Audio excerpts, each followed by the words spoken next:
The snow came down in thick, relentless sheets, coating the long driveway of the Montgomery estate in a cold, white silence.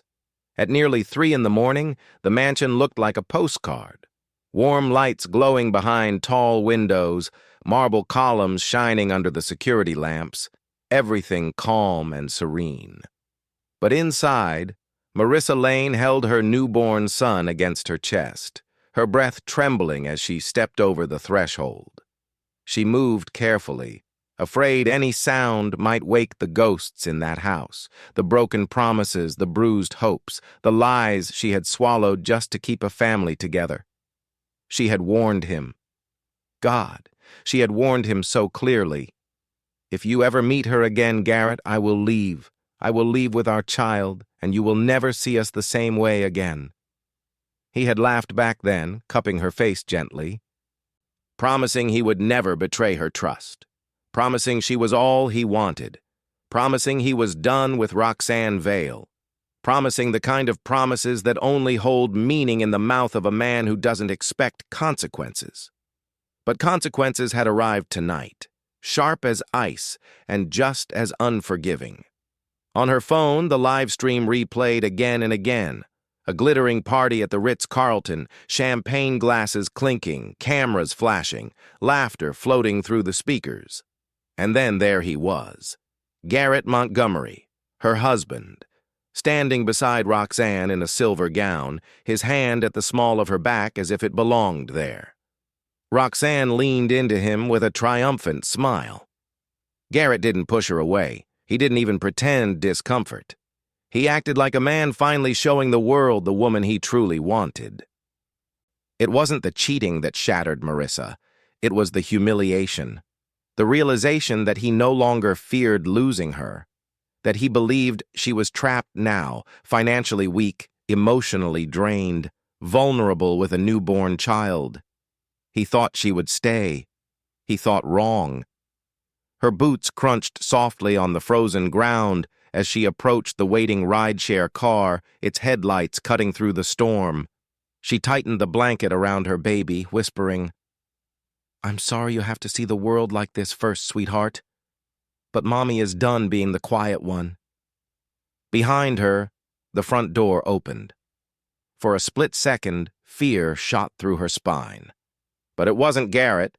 It was the night guard, an older man with kind eyes. He looked at her suitcase, the baby in her arms, the misery she tried to hide beneath a trembling breath. And he simply nodded, as if he had seen this coming long before she ever admitted it. "Need help with the bags, Ms. Lane?" he asked. Her voice cracked. "No, just please keep the house locked once I leave." "Yes, ma'am," he answered softly. "And good luck." She climbed into the car. As the mansion grew smaller in the rearview mirror, she promised herself one thing. This would not be the end of her story. It would be the beginning of his downfall. Before the mansion, before the marble floors, and the Park Avenue penthouse, Marissa Lane had been a girl with nothing but determination and a second-hand suitcase. At 20, she had arrived in New York City with a scholarship letter in one pocket and a folded bus ticket in the other. She had grown up in a small town in Minnesota, the kind of place where dreams were considered luxuries and eventually replaced by resignation. Her mother worked double shifts at a diner. Her father left when she was 7, taking with him the last sense of stability the family had. The memory of that day, her mother crying into a dish towel while Marissa held her little brother, shaped her more than she ever admitted.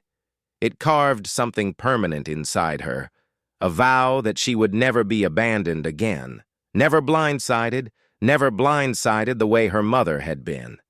In New York, she became the kind of woman people underestimated, quiet, observant, soft-spoken, but mentally sharp. She held 3 part-time jobs, waitressing at a Brooklyn cafe, assisting an illustrator, and cleaning office spaces downtown. Every night she worked until her fingers stiffened, then studied until dawn to keep her grades up. She wasn't gifted with privilege or connections. All she had was grit. and that was exactly why Garrett had chosen her. She didn't know that truth back then. When they first met, she believed he saw her heart, her ambition, her kindness. He had walked into the cafe wearing a charcoal suit and an easy smile, the kind that made the whole room lean subtly toward him. When he ordered coffee, he glanced at her name tag and said, "Marissa, pretty name, matches the person." It wasn't the line that got her, it was the warmth behind it. Warmth she desperately needed at a time when life was nothing but hard edges. Their whirlwind romance felt like a movie montage. Fancy restaurants she had only seen on TV, rides in a black Mercedes along the Hudson River, weekends in Lake Tahoe where pine trees framed the sky like a painting. He made her feel chosen, treasured, safe, but safety is a fragile illusion. It began slowly. The first time he suggested she quit one of her jobs. "You're working too hard, sweetheart." Then he encouraged her to leave school for a semester. "We can afford better now." Eventually, she relied entirely on him financially. A shift so subtle, she didn't see it until it was too late. Now, holding her newborn in that freezing car, she realized the most painful truth. She had built her identity on a man who was never capable of loving her the way she loved him. But Marissa Lane was not the weak girl everyone assumed. Her past had forged her into something resilient, unbreakable beneath the bruises.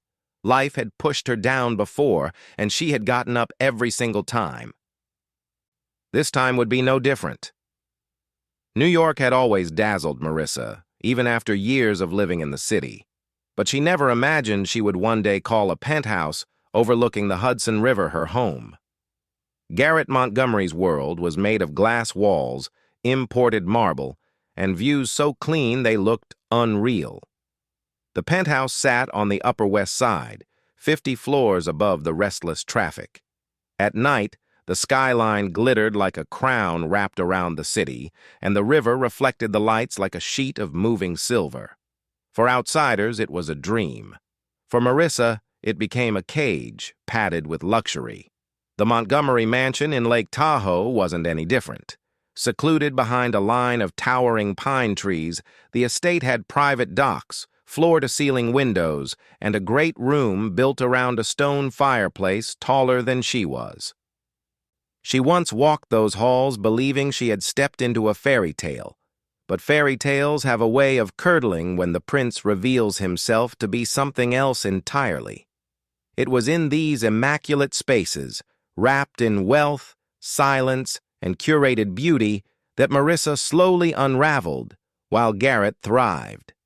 His world was a swirl of boardrooms, investors, Wall Street lunches, and exclusive galas from Beverly Hills to Manhattan. She had stood beside him at the Plaza Hotel more times than she could count, smiling gracefully while photographers captured the image he wanted the world to see, the powerful CEO and the elegant wife. Behind the scenes, her evenings were spent alone. Garrett often returned home past midnight, claiming emergency meetings, last-minute fund negotiations, or unexpected travel. When they attended events together, Marissa always wore dresses he chose, jewels his assistant delivered, shoes that pinched her toes but matched the sponsor's brand partnerships. She felt like a mannequin living someone else's life. And yet, the world around her kept rewarding Garrett. In the office, he was admired. Investors praised his leadership. His company, Montgomery Holdings, dominated headlines. Even the penthouse seemed to reinforce his success. Everything in it echoed power. His MacBook sat open on the marble kitchen island, surrounded by leather notebooks and neatly stacked financial reports. He loved this world. It obeyed him. It admired him. Marissa, in contrast, had no space of her own. All the rooms were his, the rules were his, the schedule was his. So she carved out a sanctuary in the smallest part of the penthouse, the sunroom. It wasn't much, just a corner with a wicker chair, a blanket, and a plant she kept alive despite the cold drafts. She spent late nights there, sketching quietly on her iPad. dreaming of a life she might have built if she hadn't fallen for a man like Garrett. In that room, she felt briefly like herself again, creative, hopeful, independent. But even sanctuaries can't survive the truth, especially when the truth walks through the door wearing a silver gown, smiling into a camera, and standing beside your husband as if she owns him. The world Marissa lived in had never been hers. It simply waited for the moment it would push her out. Garrett Montgomery had the kind of charm that fooled entire boardrooms. He was the man investors trusted instantly, broad-shouldered, impeccably dressed, with a voice that carried quiet authority. When he spoke, people leaned in. When he smiled, cameras clicked, and when he made promises, everyone believed them. Everyone except the people who truly knew him. The darkness beneath the polished exterior wasn't obvious at first, but once you saw it, it stayed with you. Garrett lived for control. Control over his company, his narrative, and the people closest to him, especially Marissa. He never yelled, never threw things, never left bruises. His cruelty was elegant, surgical, a suggestion here, a concern there, a reminder that she was lucky to have him. Lucky he'd chosen her, lucky he provided for her, lucky he stayed.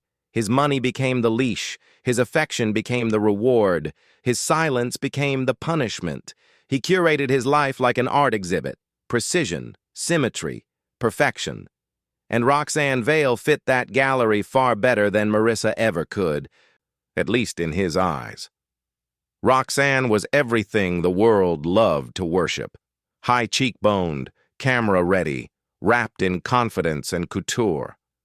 With a voice trained to persuade and a smile sharp enough to cut glass, she walked into any room as if it belonged to her. She worked in luxury PR, surrounded by celebrities, CEOs, and scandals waiting to be spun into gold.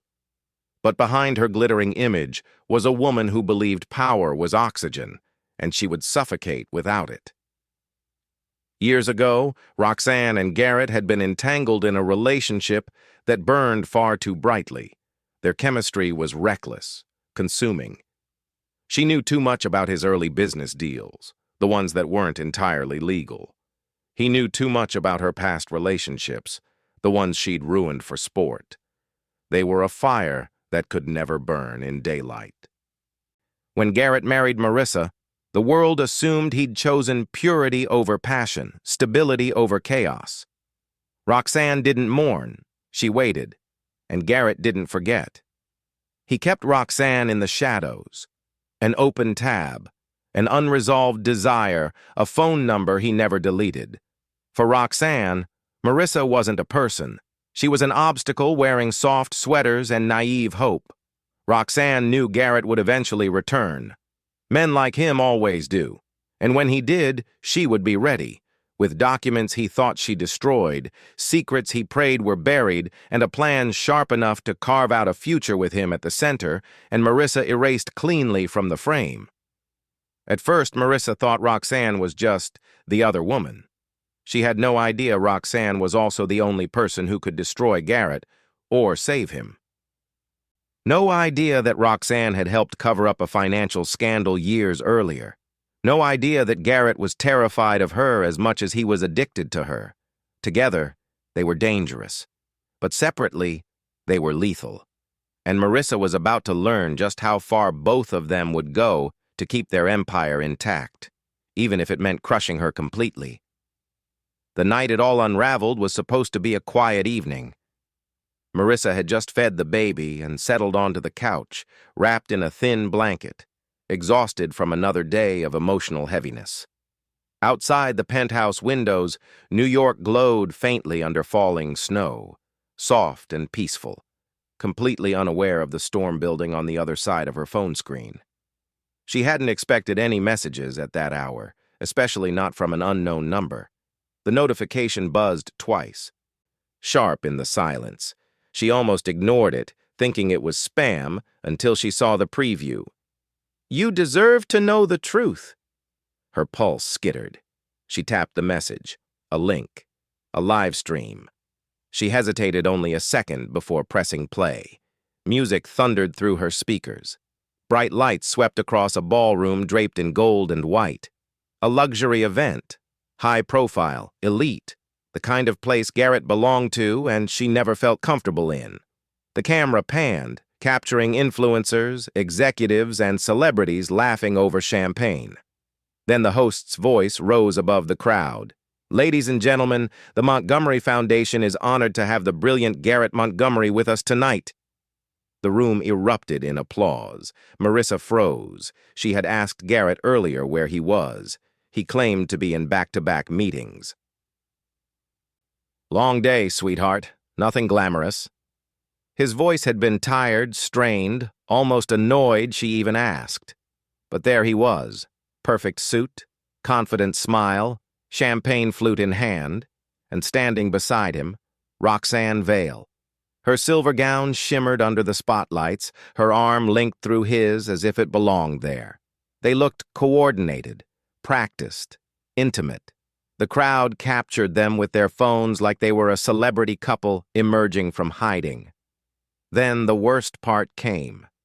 Someone in the crowd yelled, "You two look incredible together!"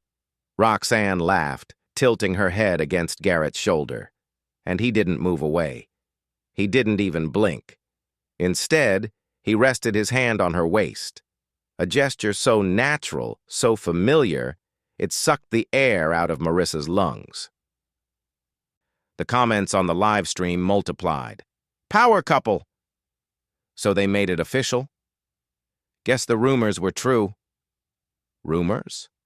What rumors? Her chest tightened. She scrolled through the comments, hands trembling. The live stream chatter mentioned whispers in the industry, claims that Garrett and Roxanne had rekindled things weeks ago, right around the time Marissa gave birth. Someone even wrote, "Heard his wife is having postpartum issues." Poor guy. Poor guy. The room spun around her. That was the lie they were building, that she was unstable, that she was unfit, that she was disappearing from the picture voluntarily. A slow, sickening realization crept over her. This wasn't a simple betrayal. This was a staged debut, a public unveiling, a quiet erasure of Marissa as Garrett introduced the woman he truly wanted by his side. And then, as if the universe wanted to carve the wound deeper, the live stream zoomed in. Roxanne whispered something in his ear. Garrett smiled, a real smile, soft, warm, familiar. A smile he hadn't given Marissa in months. Her vision blurred. The blanket slipped from her shoulders. The baby stirred in his crib, sensing her distress. Marissa finally understood. This wasn't an accident. This wasn't a mistake. This was the moment Garrett showed the world who he chose, and who he was willing to destroy. The moment the live stream ended, silence crashed over the penthouse like a wave. Not the peaceful kind, the heavy, suffocating kind that presses against your ribs until it hurts to breathe. Marissa sat frozen on the edge of the couch, staring at her reflection in the black TV screen. Her eyes were swollen, cheeks wet, hands shaking without rhythm. It felt like grief, but sharper, like mourning someone who was still alive. The baby's soft whimper pulled her back into the moment. She rushed to the crib, lifting him gently, pressing his tiny body to her chest. His warmth only deepened the ache.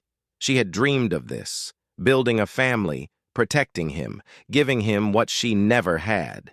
Instead, she stood alone in a cold, oversized penthouse that wasn't truly hers, holding a child whose father had already chosen a different life. Her legs gave out and she sank to the floor, back against the wall. She slid down until her knees bent awkwardly, the baby in her arms, tears spilling freely. Sob after sob tore through her, raw and painful. She felt humiliation mixing with exhaustion, heartbreak mixing with fear. This wasn't the strong, independent woman she used to be. This was someone unraveling. She tried calling Garrett once, just once, straight to voicemail. Then she tried again. Blocked. The realization was a knife. He had prepared for this moment. He had chosen tonight.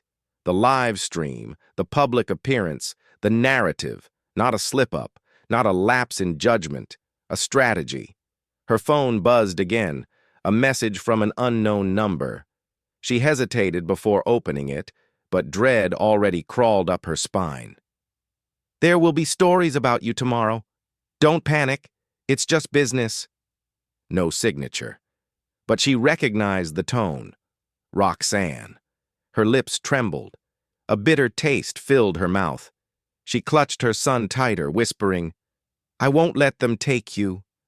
I won't let them rewrite my life." But the more she repeated it, the weaker it sounded. Fear seeped in, the kind that comes when you realize you're financially dependent on the very man trying to erase you.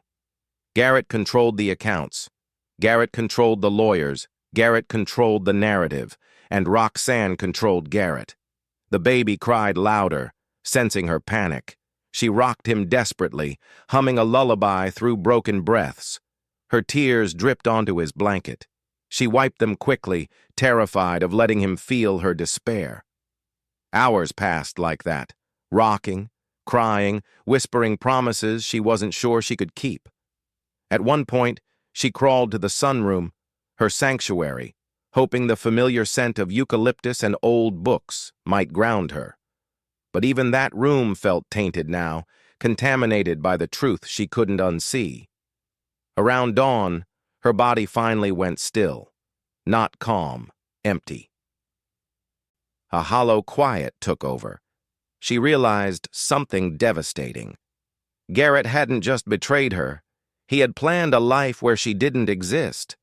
And for the first time, Marissa truly doubted whether she had the strength to fight him.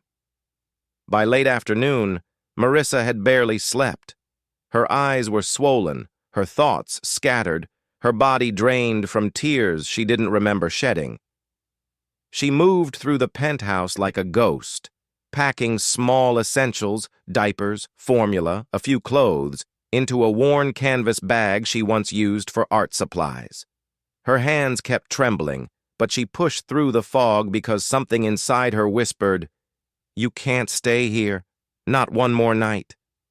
She had just placed her son into the carrier when the doorbell rang. Her heart seized. For a split-second, terror shot through her. Had Garrett returned early?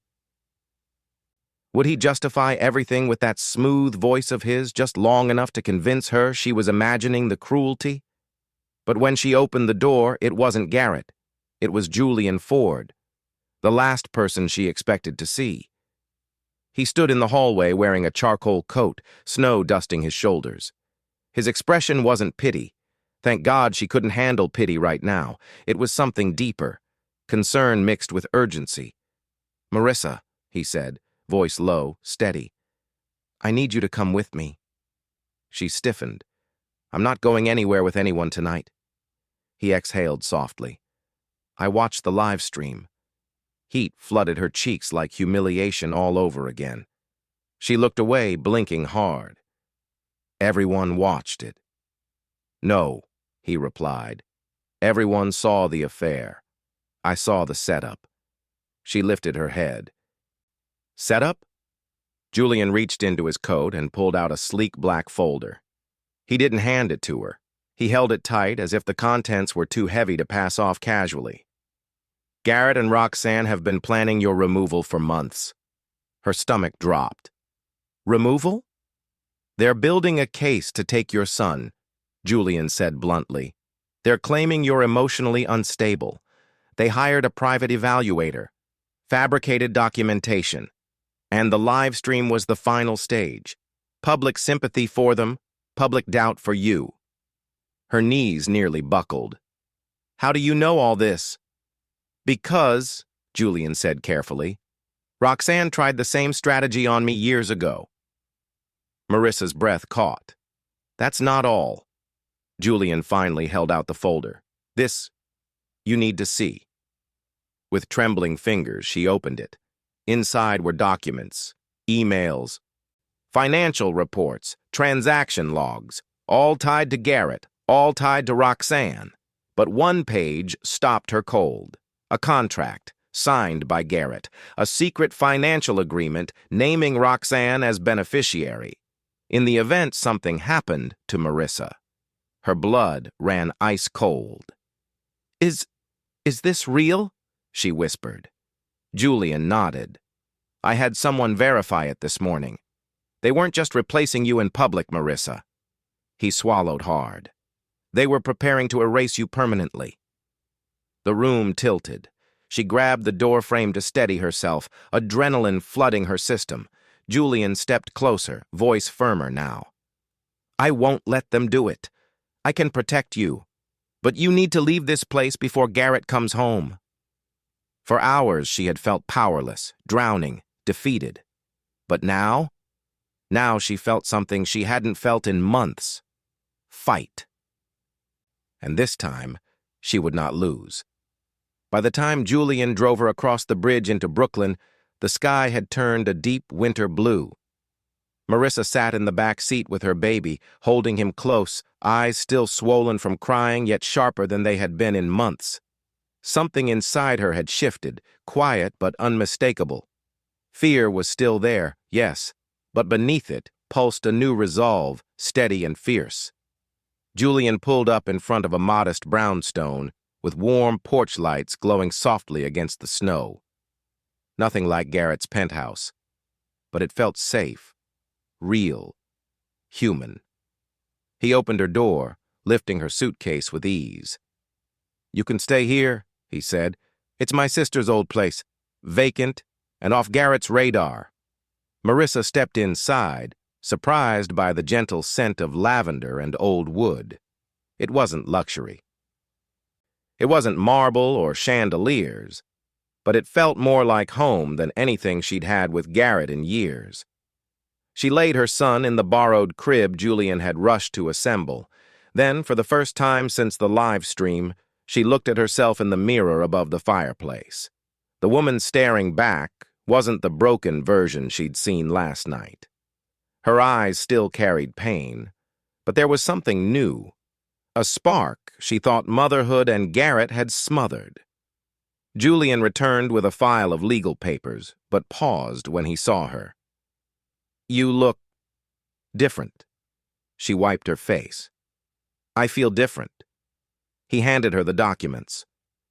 "This is everything we have against them, but you'll need strength for what comes next." "I'm done being weak," she said quietly. The next morning, sunlight spilled across the small living room. Marissa stood at the window, her son sleeping peacefully beside her. She felt clarity for the first time in years, not the kind Garrett forced on her, but the kind born of truth.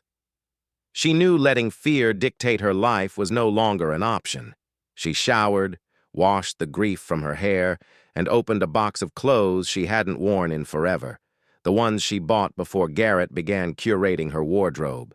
Soft sweaters in colors she loved, not colors chosen to match his image.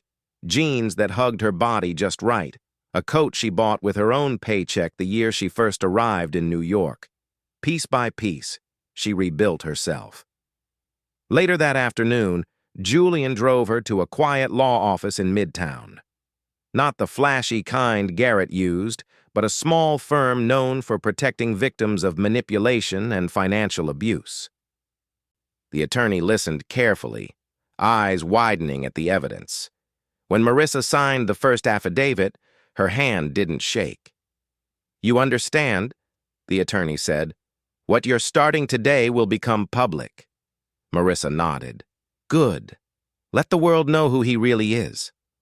As she walked out of the building, snowflakes drifting around her, something clicked into place. She was no longer the woman waiting for Garrett to choose her. She was the woman choosing herself. Her comeback had begun. The first blow didn't happen in a courtroom. It happened in a boardroom. Montgomery Holdings' quarterly investor briefing was scheduled for a crisp Friday morning, held in a sleek glass conference hall overlooking Wall Street. A room built for power. High ceilings, cold lighting, and a mahogany table long enough to host kings. It was where Garrett felt untouchable, where he commanded attention with nothing but a smirk and a tailored suit. He walked in that morning confident, expecting applause for a strong quarter, expecting admiration for the charity gala appearance he'd made with Roxanne the night before. He was unaware that for the first time in years, the room was not aligned with him, because Marissa had arrived first. Not physically. She wasn't ready to face him yet, but her evidence had. Julian stood at the head of the table, a stack of files under one arm, his posture calm and deliberate. Investors whispered as he entered. Everyone respected Julian Ford, quiet, brilliant, a man who didn't speak unless he had something devastating to say. Garrett froze when he saw him. "Julian," he said, laughing stiffly, "what the hell are you doing here? This is a closed meeting." Julian didn't return the smile. "It is. That's why I'm here." He placed the files onto the table with a soft thud, the kind of sound that ends careers. Inside were spreadsheets, falsified asset transfers, off-book accounts, evidence that Garrett had been funneling investor money into side projects and personal ventures, some under Roxanne's name, some under shell companies tied to offshore accounts. The entire room stiffened, Garrett's face drained. "Where did you get that?" Julian's jaw tightened. "From someone who finally got tired of being manipulated." Gasps filled the room. Roxanne. But Julian wasn't done. He slid forward a second document, a notarized letter from the firm's former accountant, the one Garrett claimed had retired early. In truth, the man had been pushed out after refusing to cover up a multi-million-dollar discrepancy. "Garrett Montgomery," Julian said steadily, "you've been lying to your investors, your board, and your employees. And as of this morning, your wife has filed an affidavit detailing your attempts to have her declared mentally unstable." The room erupted in shocked murmurs. Garrett slammed a hand onto the table. "She's lying. She's emotional. She just gave birth." "Funny," Julian replied, "considering she never attended a single evaluation your team fabricated."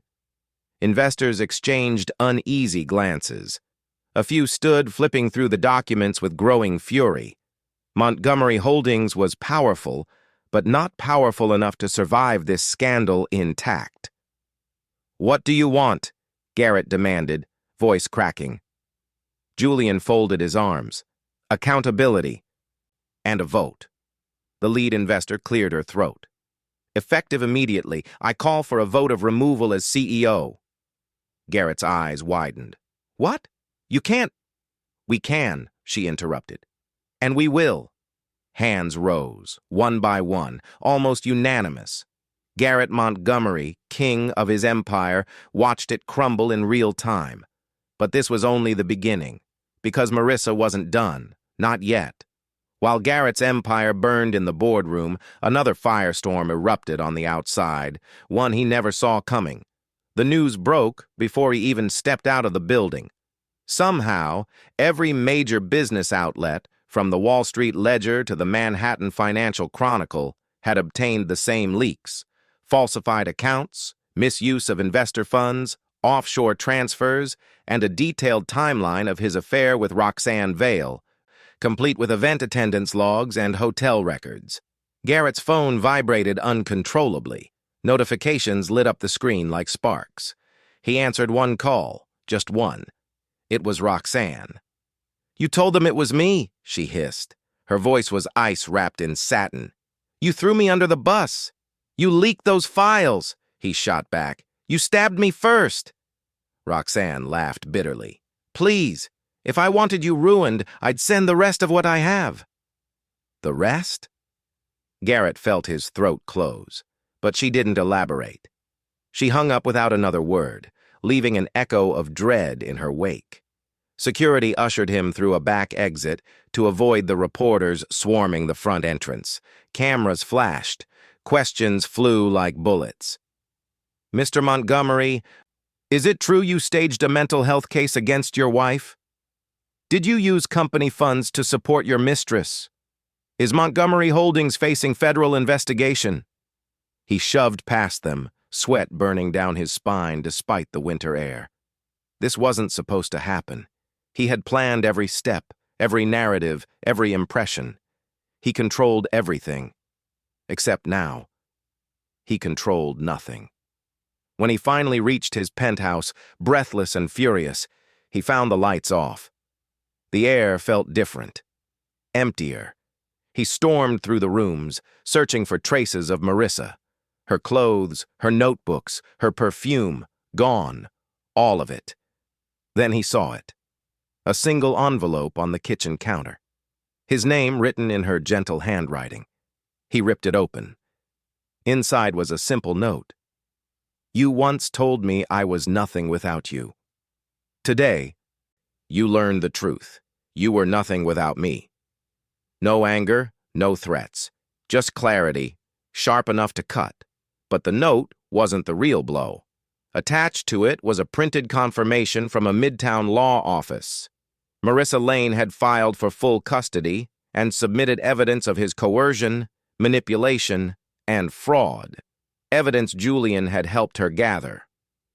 Garrett roared, sweeping everything off the counter. Glass shattered against the marble floor. His chest heaved, vision blurring with rage. Then the TV screen flickered on automatically, the smart system responding to motion. A breaking news alert filled the room. Sources confirm federal investigators have opened an inquiry into Montgomery Holdings. CEO removed, assets frozen pending review. He staggered backward. Frozen assets. No access to funds, no legal advantage. He couldn't fight Marissa. He couldn't silence Julian. He couldn't buy Roxanne's loyalty. For the first time in his adult life, Garrett Montgomery felt fear. Real fear. Because the world he controlled was no longer crumbling. It had collapsed. And Marissa, she was the one who lit the fuse. Garrett Montgomery had always believed his power was permanent, an inheritance of charisma, confidence, and wealth that no one could ever strip from him. But within 48 hours, everything he thought was unshakable began to crack like thin ice under too much weight. And every crack led back to Marissa's name. The first shock hit him the morning after his removal. His attorney, one of the best in Manhattan, called to say he was withdrawing from the case. Conflict of interest, he muttered hurriedly. Garrett could practically hear the man packing his briefcase, desperate to distance himself before the investigation expanded. When Garrett demanded answers, the lawyer only added, "Whatever is happening with Roxanne Vale, I will not be involved." The mention of Roxanne made Garrett snap to attention. He dialed her number, straight to voicemail, texted her. No response. He tried again, blocked. Confusion curdled into fury. He had built her career, protected her reputation, kept her secrets buried. How could she vanish now, when he needed her leverage the most? But Roxanne was playing her own game, and this time, she wasn't on his side. By noon, the second blow landed. Federal agents arrived at the Montgomery penthouse, not to arrest him yet, just to seize passports, inspect documents, and serve notice of asset suspension. Watching strangers walk through his marble floors, touching his belongings, examining his accounts, humiliation clawed at his throat. "I built this," he snarled. One agent looked up and replied dryly, "Then you should have built it legally." The news only worsened. Investors began filing civil claims. His board publicly denounced him. Montgomery Holdings' stock plummeted. Reporters camped outside his building, shouting questions every time he stepped near a window. By late afternoon, a viral headline appeared. The CEO who tried to erase his wife. New details reveal manipulation and fraud. Underneath it was a photo of Garrett and Roxanne at the gala, the one that started everything. But someone had added a second image beside it, Marissa leaving the penthouse with her newborn, snow falling around her like a cinematic prophecy. The public turned. The sympathy went to her. The disgust went to him. His phone buzzed again, this time a message from a number he didn't recognize. "Look outside." He rushed to the window. Across the street, projected on the side of a neighboring building, was a digital billboard, huge, bright, impossible to ignore. It displayed two sentences. Abuse isn't always visible. Sometimes it smiles. Sometimes it wears a suit. Below it, the small text read, "Sponsored by the Lane Foundation for Women." His chest constricted. Marissa.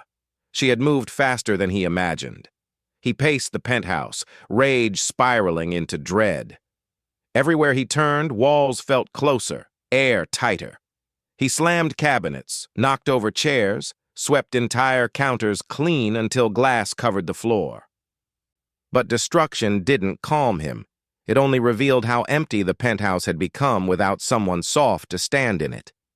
And in that emptiness, a brutal truth echoed. He had built his entire life on the belief that he could not be replaced. But now the world was replacing him, with headlines, lawsuits, investigations, and the rising voice of the woman he thought too fragile to fight back. Garrett Montgomery was not just losing, he was becoming irrelevant. The Brooklyn brownstone felt nothing like the penthouse she'd fled, but maybe that was the point. It didn't echo when she walked. It didn't smell like polished stone or imported leather. Instead, the air held warmth, lavender, baby powder, and something she hadn't felt in years: safety. Each morning, sunlight filtered through the thin curtains, softening the edges of her exhaustion. And little by little, Marissa Lane began to breathe again. In the beginning, healing didn't look graceful. It was messy, quiet, and full of doubts. She would catch herself flinching when her phone buzzed, fearing another attack from Garrett's camp. She replayed the live stream in her head far too often, every angle of Roxanne's smile like a fresh bruise. Some nights she cried holding her son, whispering apologies for not giving him the stable life she once imagined. But pain, she realized, was a teacher, and she had learned enough to stop letting it rule her. Julian checked on her often, not out of pity, but with a respect that made her feel seen, not studied. He brought groceries, helped assemble furniture, and talked her through the legal maze ahead. But he never crossed a line. He let her heal at her own pace, giving her space to rediscover herself. One afternoon, while her baby napped, she opened the old sketchbook she'd carried from her early days in New York. The pages were filled with dreams, designs, concepts, colors she once believed in. Her fingertips brushed over each drawing, and a strange warmth stirred inside her. For the first time in months, she picked up a pencil. The lines were shaky at first, but then muscle memory took over. Shapes formed. Ideas returned. A small flame inside her flickered back to life. When Julian saw the sketches scattered across her kitchen table, he smiled. "You should show these," he said. "I'm not ready." "You don't have to be ready," he answered softly. "You just have to believe you deserve more than the life he tried to trap you in." Those words settled deep. Deserve more. The next day, Julian connected her with a boutique design firm in Tribeca, people he trusted. They offered her a contract after just one meeting, not because she was Garrett's estranged wife, but because her talent spoke for itself. It felt like reclaiming a piece of her identity she'd abandoned to fit into Garrett's world. Her confidence grew. So did her determination. She set up a small nursery studio in the spare room, barely large enough for her desk and a ring light, but perfect for her needs. She worked at night, creating designs that reflected her journey. Fragile beginnings turned into bold lines, soft colors blending into fierce contrasts. Each piece felt like stitching her heart back together, and slowly, the narrative shifted. No longer the abandoned wife, no longer the woman erased. People began calling her something new, the survivor who refused to stay silent. And for the first time, Marissa believed it. She wasn't rebuilding a life, she was building a better one. For a brief moment, life almost felt steady again. Marissa woke each day to the soft glow of Brooklyn's sunlight and the gentle rhythm of her newborn's breathing.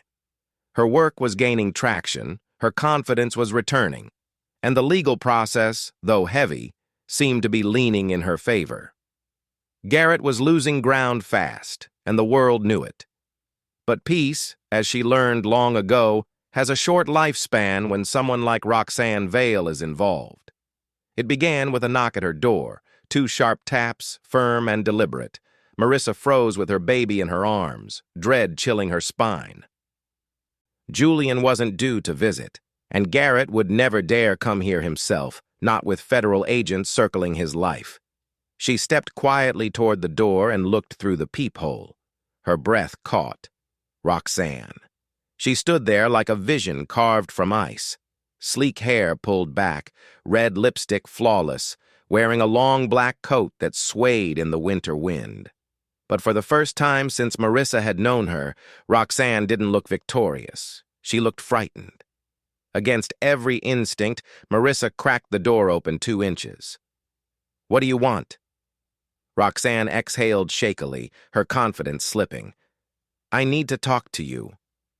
Marissa narrowed her eyes. "You should leave." "Please," Roxanne whispered, glancing over her shoulder.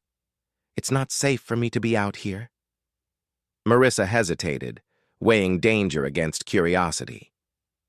The woman who had humiliated her, trampled her dignity, and manipulated the narrative was now trembling on her doorstep. Something was wrong, very wrong. She opened the door wider, but not by much. "You have 2 minutes." Roxanne stepped inside, her heels clicking softly on the wooden floor. Her gaze flicked to the crib where Marissa's son slept, and a shadow crossed her expression.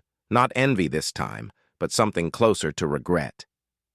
"I didn't come to hurt you," Roxanne began. "I came because Garrett is going to hurt me." Marissa's jaw clenched. "That isn't my problem."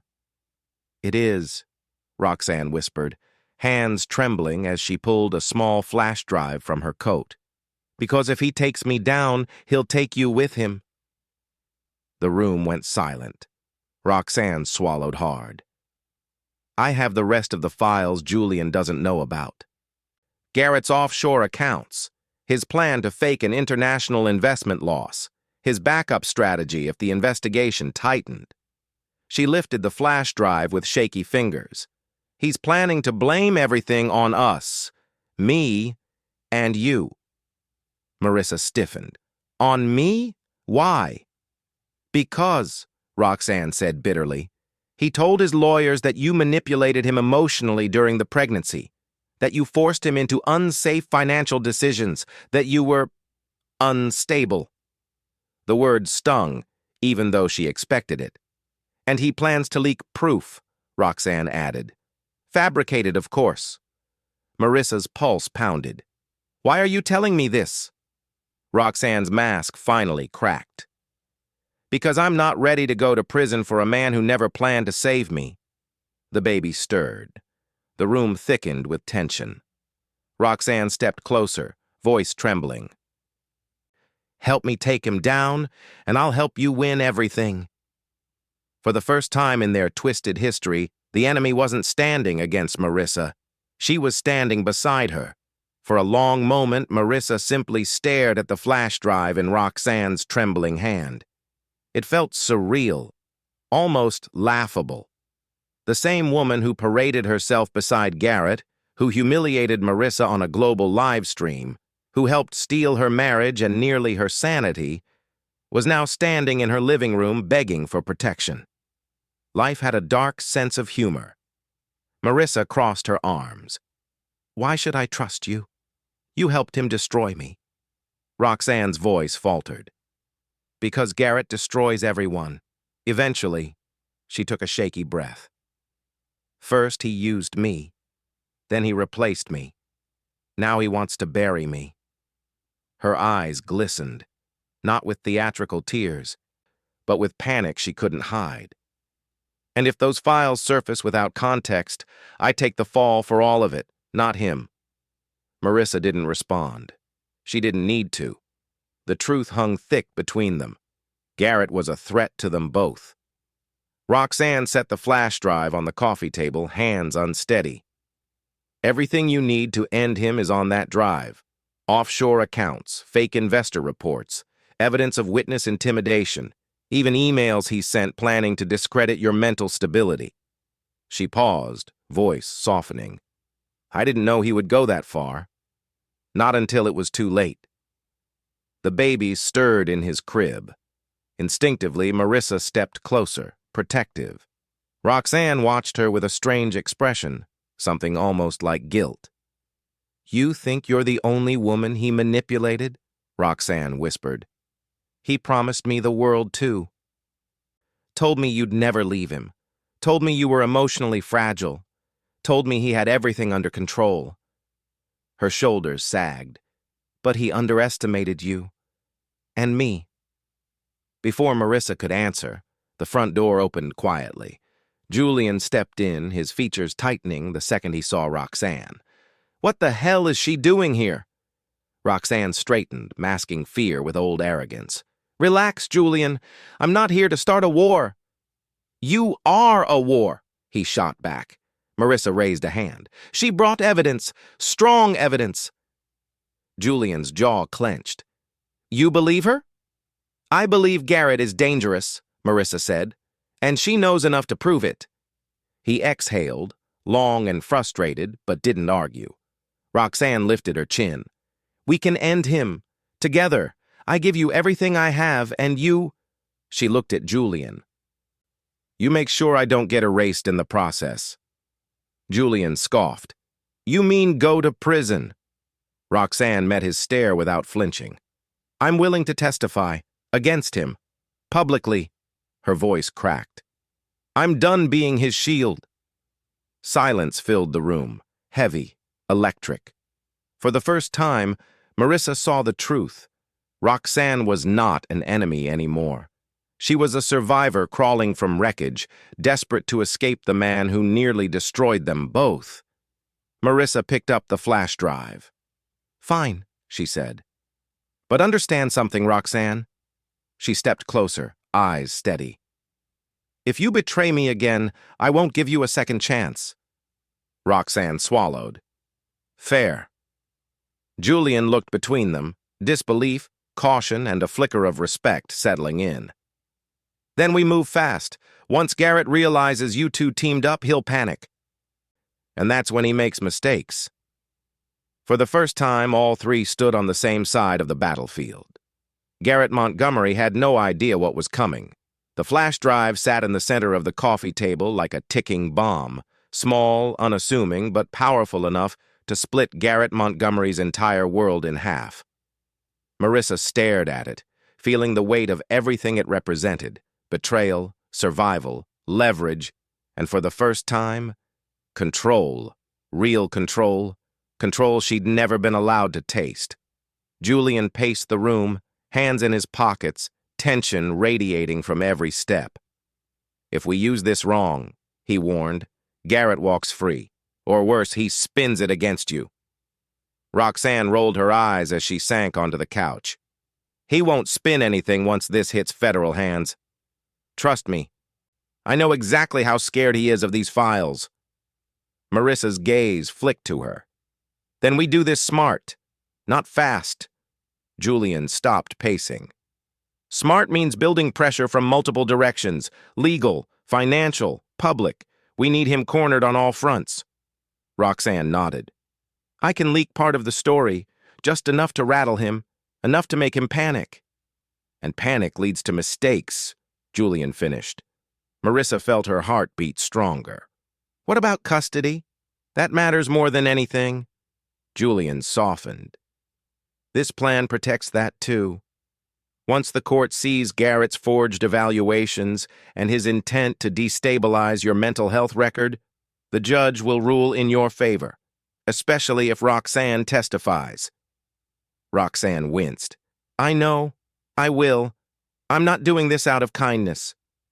I'm doing it because he would have let me take the fall. Marissa didn't thank her. She wasn't ready for that, but she nodded.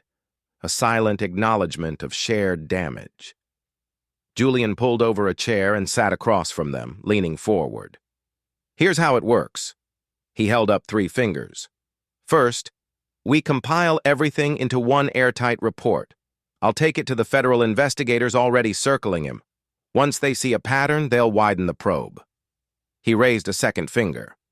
Second, Roxanne will release a controlled leak, just enough to stir the media, not enough to jeopardize the investigation. He tapped the table. Third, Marissa, you'll make one public appearance, controlled, minimal, enough to show you're not hiding, not unstable, not broken. We craft a narrative of strength. Marissa swallowed. A public appearance? You don't have to speak, Julian said gently. You just have to be seen. Roxanne smirked. Trust me. Showing your face alone will crush the fairy tale Garrett built with me. The room fell quiet again, heavy with anticipation. The kind that sits in your stomach before a storm breaks. Marissa rose slowly, walking to the window where soft snow drifted past the streetlights. Her baby slept peacefully in the nursery, a reminder of why she was fighting in the first place. She wasn't seeking revenge for herself anymore. She wanted protection, freedom, safety, dignity. She turned back to them, eyes fierce, voice steady. Let's end him. Julian nodded with something like pride. Then we start tonight? Roxanne leaned forward, finally seeing the woman beneath the softness. You're stronger than he ever realized. Marissa lifted the flash drive. No, she said softly. I'm just done being afraid. And for the first time, their alliance didn't feel impossible. It felt unstoppable. The plan began at dawn. While the city was still wrapped in a sleepy winter haze, Julian emailed the encrypted report to the federal investigators. Evidence, timelines, financial trails, enough to keep them busy for months. Enough to turn suspicion into pursuit. Enough to make Garrett Montgomery sweat for the first time in his life. But the legal strike was only one blade. The sharper blade, the one that Garrett never imagined would come, belonged to Roxanne Vale. At exactly 9:15 a.m., she sat at a quiet cafe in Soho, a hood pulled over her sleek hair, sunglasses shielding her face. Her manicured fingers hovered over her phone. Poised above a draft she had rewritten a dozen times.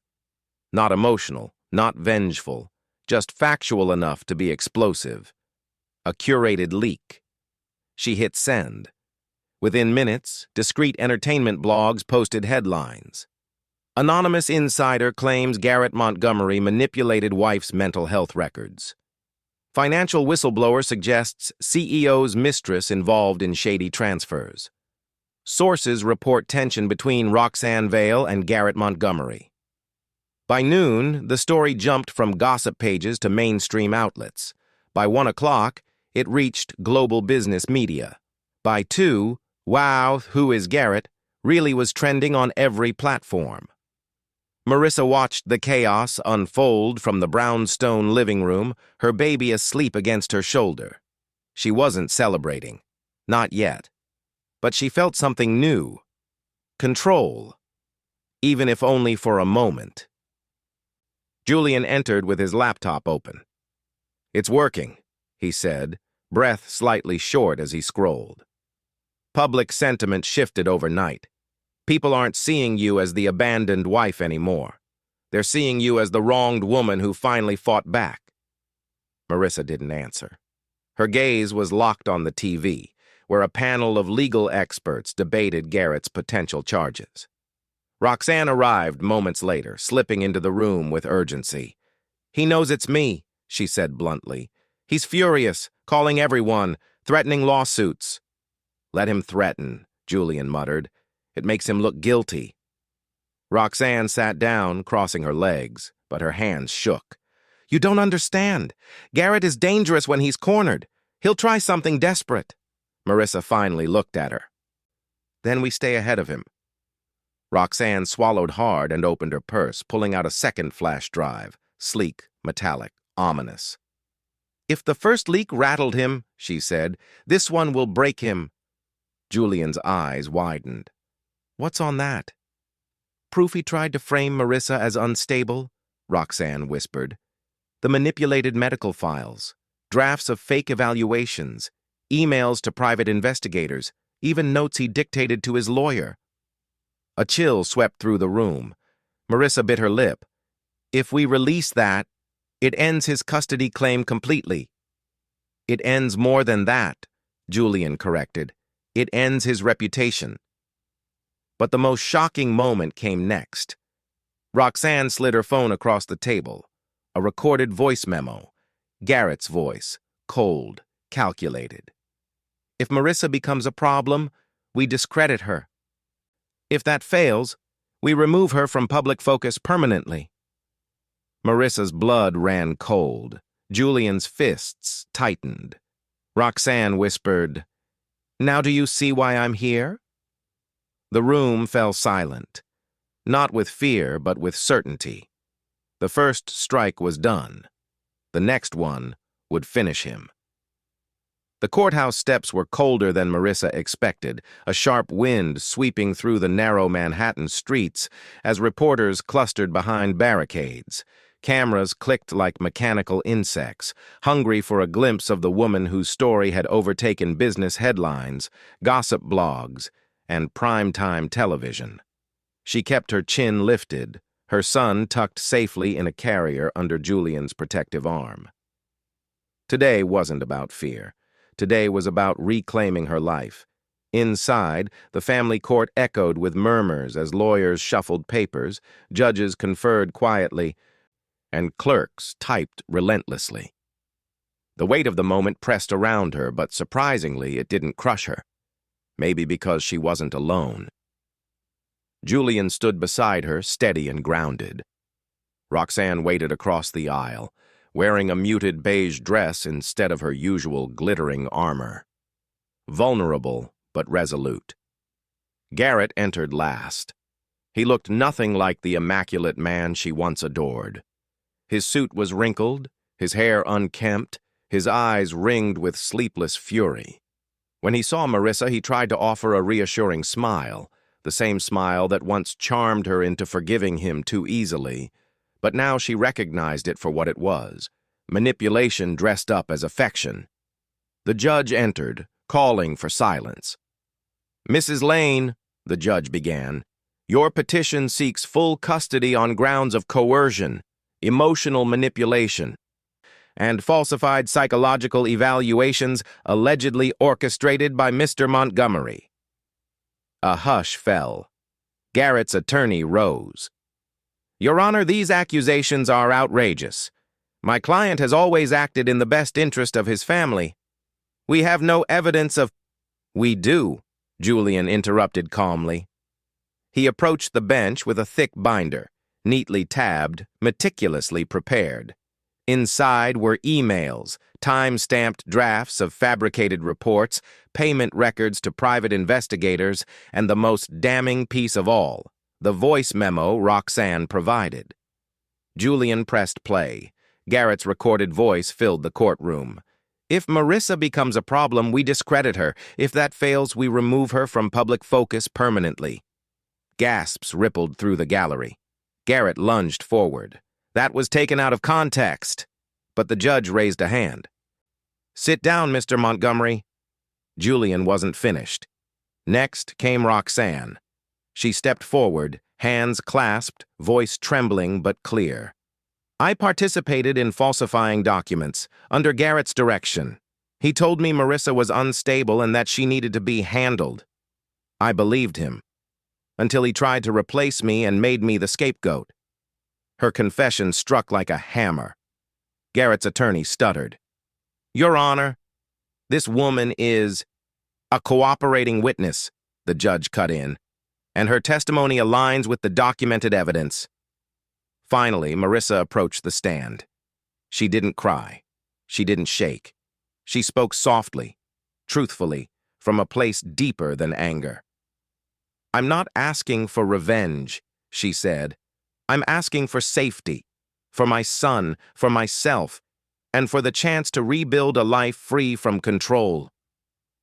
Silence followed, thick, respectful, heavy with understanding. The judge looked over the evidence one last time, then delivered the ruling. Full custody is granted to Mrs. Marissa Lane. Mr. Montgomery is denied unsupervised contact pending further investigation. Garrett's face collapsed. For the first time, he realized he had truly lost. Not just the case, but the woman he underestimated, and the future he thought he owned. When Garrett stepped out of the courthouse, the winter air sliced through him like punishment. Reporters surged forward, microphones thrust toward his face, their voices sharp, insistent, echoing across the stone steps. "Mr. Montgomery, how do you respond to losing full custody? Is it true you falsified evaluations? Federal charges. Are you prepared for prison time?" He shoved past them, jaw clenched. But every step felt heavier than the last. He tried calling his attorney, again, but no one answered. The world he once commanded now treated him like a contagion. Even the black sedan that used to wait for him wasn't there. His driver had quit that morning. Inside the courthouse parking garage, he slumped against a cold concrete pillar, breathing hard. Everything was slipping. No, everything had slipped.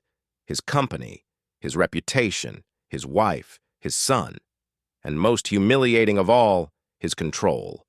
He dialed Roxanne, hoping for one last lifeline. "This number is no longer in service," the automated voice replied. He hurled the phone against the wall, watching it crack, shatter, fall. The echo mocked him. Hours later, he returned to the penthouse, only to find agents waiting. They handed him a warrant, then moved through the home like shadows with boxes, scanners, sealed bags. His office was stripped, computers confiscated, financial files seized. "Is this really necessary?" he snapped. One agent glanced at him coldly. "Given the allegations, this is generous." Generous? Nothing in his life felt generous anymore. As the agents left, Garrett wandered through the gutted penthouse, once pristine, now hollow. The silence was unbearable. He poured himself a drink, then another, but alcohol only sharpened the void. On the kitchen counter lay a letter he hadn't opened, his mother's handwriting. He tore it open, hands shaking. "Garrett, I saw the news. I don't know what happened to the boy I raised, but this man you've become, I can't recognize him. Fix it, before it's too late. Fix yourself." He crushed the letter in his fist. Fix himself? How? What was left to fix? His phone buzzed, an unknown number. Against his better judgment, he answered. A calm male voice said, "Mr. Montgomery, this is Agent Rowe. We're formally notifying you that your passport has been temporarily revoked pending our investigation." Garrett felt the room tilt. "You can't do that," he rasped. "It's already done." The call ended. He stood there in the dim penthouse, the skyline glittering outside like a world he no longer belonged to. His legs buckled and he collapsed onto the floor, breath ragged. For the first time in his life, he cried, not out of sadness, but out of rage at losing everything he believed he deserved. He blamed Marissa. He blamed Roxanne. He blamed Julian. He blamed everyone except the one person responsible, himself, because when men like Garrett fall, they don't fall gracefully. They crumble, loud, messy, and utterly alone. And Garrett Montgomery had finally learned the truth. Power built on manipulation doesn't fade. It implodes. In the weeks following Garrett's collapse, a strange calm began settling over Marissa's life. Fragile at first, like the quiet that follows a storm, but still carries the scent of rain. She didn't celebrate. She didn't boast. She simply breathed, slowly rediscovering what peace felt like. The brownstone had become a sanctuary. Sunlight pooled across the hardwood floors each morning, warming the house before she even woke. Her son, growing stronger every day, giggled when she lifted him. his tiny hands reaching for her face with pure trust. That alone felt like victory. But Marissa didn't stop there. Strength, once awakened, doesn't go back to sleep. With Julian's encouragement, she accepted the contract from the Tribeca design firm. Soon her sketches, soft pastels mixed with bold modern lines, adorned editorial spreads and boutique websites. Clients began requesting her personally. Interviews followed. She handled them gracefully, declining to speak ill of Garrett, instead focusing on resilience, motherhood, and rebuilding. Her dignity earned her more admiration than any scandal ever could. One evening, the firm invited her to a small networking event in Manhattan. Nothing extravagant, just a warm room filled with creative minds. Marissa debated attending. Part of her still feared crowds, cameras, eyes that judged. But Julian insisted. "You deserve to be seen," he said gently. So she went. She wore a simple cream dress and soft curls, nothing flashy. Yet when she walked into the room, conversations quieted. Guests turned, recognizing her not as Garrett Montgomery's wife, but as the woman who had stood up against power and survived. A gallery owner approached her first. "I've followed your work," she said. "Your pieces have emotion, depth. I'd love to feature you next month." Marissa blinked. You're serious?" "More than serious. Your story inspires people. Your art carries that same courage." It was surreal. For so long she had carried nothing but fear. Fear of failing, fear of leaving, fear of not being enough. Now people saw her strength before she even spoke. During the event, she noticed Julian standing across the room, watching her with a soft expression. Not pity, not obligation, something gentler and deeper. When their eyes met, her heart fluttered unexpectedly. Later, on the drive home, Julian walked beside her through the quiet street, hands in his coat pockets. "You were incredible tonight," he said. "I was terrified," she admitted. "And yet you did it anyway." He smiled. "That's real courage." They paused at the brownstone steps. Snow drifted around them, glowing under the streetlight. For the first time since her world shattered, Marissa felt something warm bloom in her chest. Hope. Not the fragile kind she once had with Garrett, but the slow, steady kind built on truth and mutual respect.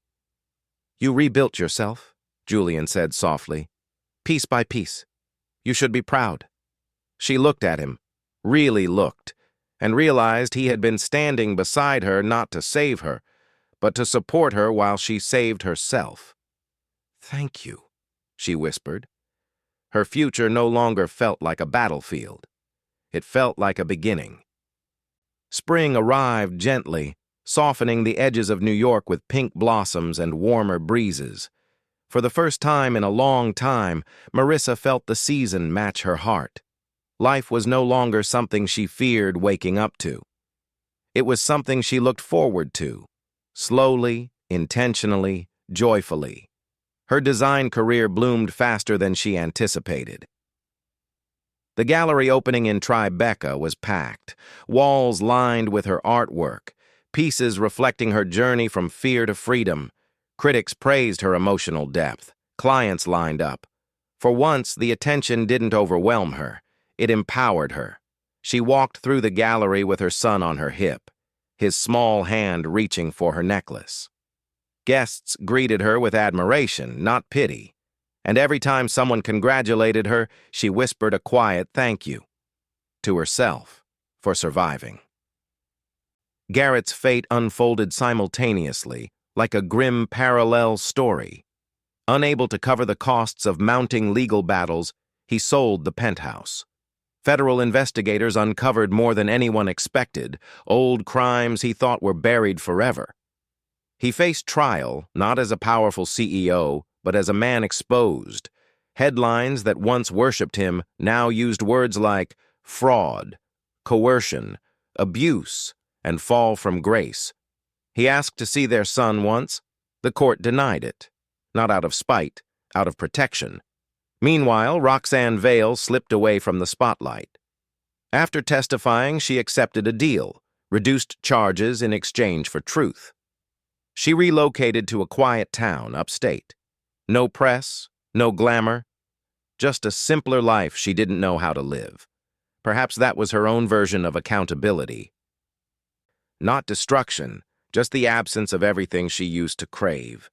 As for Julian, he had become a constant presence, steady, patient, warm. He never asked for anything, never pushed. He simply showed up, for Marissa, for her son, for the quiet moments when she doubted herself. One evening, after the gallery event, he walked her home through streets glowing with string lights. The city felt alive around them, soft music drifting from a nearby cafe. Marissa held her son close, rocked by the gentle rhythm of her new life. On the brownstone steps, Julian paused. "You did it," he said quietly. "You rebuilt a life that's yours, not his. Yours." She smiled, heart fuller than she imagined possible. "I didn't do it alone." Julian looked down, then back at her. "Marissa, I don't want to rush anything, but if you ever feel ready, for companionship, for partnership, just know I'm here. Not as your savior, not as a replacement, as someone who sees you." Her breath caught, not from fear, from recognition. She had once believed love came from grand gestures and golden promises. Now she understood it came from steadiness, honesty, the kind of man who walked beside her, not ahead or behind. She reached for his hand. "I think," she whispered, "I'm ready to see where this leads." He smiled, soft, real, nothing like the rehearsed charm Garrett once wore. They stood together under the street lamp, her son babbling softly between them, the city humming gently around their small, quiet moment. This wasn't a fairy tale. It wasn't a dramatic sweep-off-her-feet ending. It was better. It was real. Marissa Lane didn't just survive. She triumphed. And for the first time in her life, she stepped confidently into a future she chose, surrounded by love, dignity, and a peace she fought fiercely to earn. So, that's where our story comes to a close. And if you're still here with me right now, my friend, it means something in this journey touched your heart in a way words can't fully explain. Maybe you saw a little of yourself in Marissa, her courage, her fear, her heartbreak, or the quiet strength she didn't know she had. Life can be cruel like that sometimes, but as the Stoics remind us, the obstacle is the way. What tries to break us often ends up shaping the strongest parts of who we become. You know, Marcus Aurelius once wrote, "You have power over your mind, not outside events. Realize this, and you will find strength." And maybe that's the real lesson here. We don't always choose what happens to us, but we can choose who we become after the storm passes. If this story gave you a moment of healing, clarity, or just made you feel a little less alone, then I'm truly grateful you stayed until the end. Before you go, don't forget to like, share, and subscribe to the channel, because somewhere out there, someone needs this story just as much as you did, and we'll be right here, ready for the next chapter, together.